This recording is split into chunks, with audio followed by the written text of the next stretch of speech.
Welcome to B6 news. నేను మిస్మలత. Birla Ailayya Aleru MLA గెలుపొంది ప్రభుత్వ విప్గా నియామకమైనందుకు యాదాద్రి భువనగిరి జిల్లా ఆత్మకూరు మండలంలో విజయోత్సవ ర్యాలీ సమావేశం నిర్వహించారు. దీంతో పాటు మండల కేంద్రంలో పలు కుల సంఘ భవనాలకు, ఆరోగ్య ఉప కేంద్రాలన్నీ, పలు సీసీ రోడ్లకు శంకుస్థాపన చేశారు. ఇదే సందర్భంలో మండల ప్రజా పరిషత్ కార్యాలయంలో అన్ని శాఖల అధికారులు బీర్లా ఐలయ్యని సన్మానించారు. అనంతరం ఫంక్షన్ హాల్లో విజయోత్సవ సమావేశాలు నిర్వహించారు. ఈ కార్యక్రమంలో ఆత్మకూరు మండలంలోని కాంగ్రెస్ పార్టీ శ్రేణులు పెద్ద ఎత్తున హాజరయ్యారు. మండల కేంద్రంలోని నూతన ఆరోగ్య ఉప కేంద్రం, ముదిరాజుల సంఘ భవనం, వీరనారి చాకలి ఐలమ్మ ఆదర్శ రజక సహకార సంఘ భవనం, శ్రీ భక్త మార్కండేయ పద్మశాలి సంఘ నూతన భవనాలను ప్రారంభించారు. వీటితో పాటు సీసీ రోడ్లకు శంకుస్థాపన చేశారు. ఈ కార్యక్రమంలో యాదాద్రి జిల్లా కాంగ్రెస్ పార్టీ అధ్యక్షులు అండెం సంజీవరెడ్డి, బ్లాక్ కాంగ్రెస్ పార్టీ అధ్యక్షులు మధుసూదన్ రెడ్డి, ఆత్మకూరు ప్రజాప్రతినిధులు, అధికారులు పాల్గొన్నారు. అనంతరం సమావేశంలో పాల్గొని మాట్లాడారు. బునాది కాలువ పనులను ఈ వచ్చే నెలల్లో ప్రారంభిస్తామన్నారు. ప్రభుత్వం నుండి నిధులు ఉన్నా లేకున్నా నా సొంత నిధులతో పునాది కాని కాలువ పనులను ప్రారంభిస్తామని తెలిపారు. 50,000 మెజారిటీ ఇచ్చి గెలిపించిన ఆత్మకూరు మండల ప్రజలకు ప్రత్యేక అభినందనలు తెలిపారు.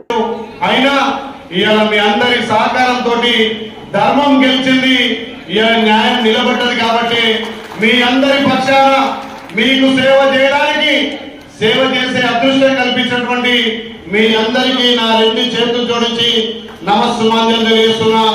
ఈ రోజు ఇంత పెద్ద ఎత్తున ఆత్మకూరులో విజయోత్సవ సభ నిర్వహిస్తున్నటువంటి కాంగ్రెస్ కుటుంబ సభ్యులకు, దీనికి అధ్యక్షత వహిస్తున్నటువంటి పెద్దలు, మండల పార్టీ అధ్యక్షులు అన్న యాస లక్ష్మారెడ్డి గారికి, పెద్దలు ఏ కార్యక్రమం చేపట్టినా తన భుజాలు వేసుకొని గెలిపే లక్ష్యంగా పనిచేస్తున్నటువంటి పెద్దలు, జిల్లా అధ్యక్షులు, సంవత్సరాలు మీడియా మిత్రులు కూడా, ప్రింట్ అండ్ ఎలక్ట్రానిక్ మీడియా మిత్రులు కూడా ఎంతో సహకరించి తెలంగాణ వచ్చిన తర్వాత వాళ్ళకు కూడా ఎన్నో విధాలు కూడా అన్యాయం జరిగింది. కాబట్టి కాంగ్రెస్ పార్టీ అధికారంలోకి వస్తేనే మా మీడియా కూడా సంఖ్యలు తెచ్చుకొని స్వేచ్ఛగా వార్తలు రాసుకోవచ్చు, స్వేచ్ఛగా ప్రభుత్వానికి ప్రజలకు మధ్య వారధిగా ఉండొచ్చు అనే ఉద్దేశంతో ఈ మీడియా మిత్రులు కానీ ఎలక్ట్రానిక్ ప్రింట్ మీడియా మిత్రులు కూడా ఎంతో పెద్ద ఎత్తున గవర్నమెంట్ రావడానికి దోహదపడ్డ మీ అందరికీ చేతులు జోడించి నమస్కారం చేస్తున్నా.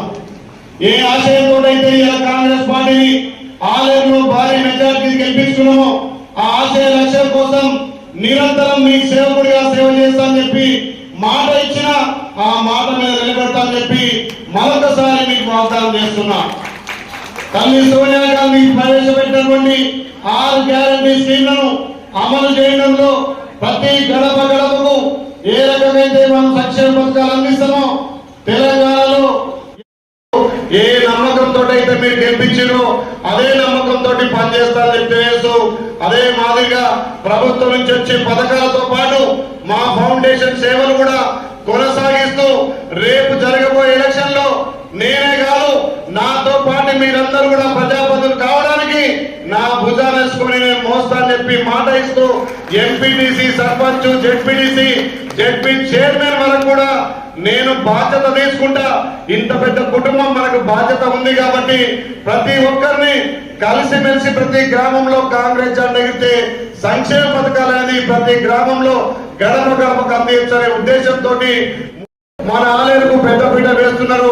అదే విధంగా మీరు ఎమ్మెల్యే గెలిపిస్తే మీ మీద ప్రేమతోటి ఇవాళ మన ప్రభుత్వం విప్ కూడా ఇచ్చిందంటే ఈ ప్రాంతం మీద ప్రేమతోటి మన ప్రాంతానికి మనకు ఉపయోగపడతారు. కాబట్టి వారి నాయకత్వాన ఖచ్చితంగా ఈ ప్రాంతాన్ని అభివృద్ధి చేసుకుందాం.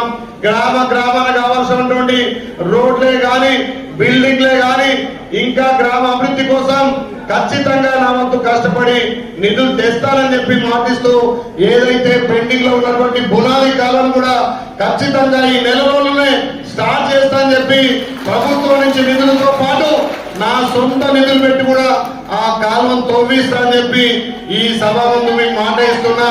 గతంలో కూడా ఎన్నో ఉద్యమాలు చేసినటువంటి మిత్రులు, సిపిఐ నాయకులు కూడా మనకు అండ ఉన్నారు.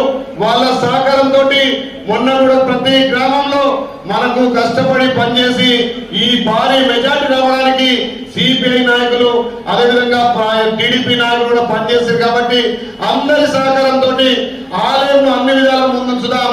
గత చరిత్రలో ఎన్నడూ లేని విధంగా ఈసారి మీ కష్ట ఫలితం